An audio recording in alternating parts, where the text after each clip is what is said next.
سندھ میں سب محکموں کا زوال ہونا شروع ہو گیا۔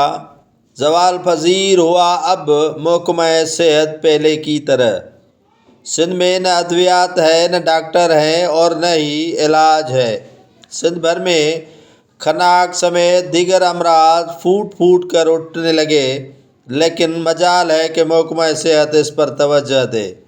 اسپتالوں میں ویرانی، ڈاکٹر اپنے ہی موجوں اور مستیوں میں اور عملہ توجہ دینے کے بجائے اپنے ہی گپ شپ میں اور غیر حاضری میں مصروف ہے۔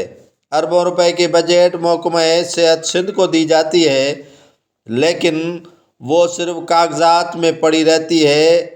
باقی مریض دربدری کی ٹھوکریں کھانے پر مجبور ہیں۔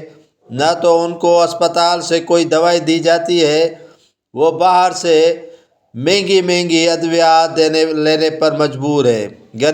غریب افراد جو اپنا سہارا سمجھتے تھے اس سرکاری اسپتالوں کو، وہ بھی سہارا ان سے چھین لیا گیا ہے۔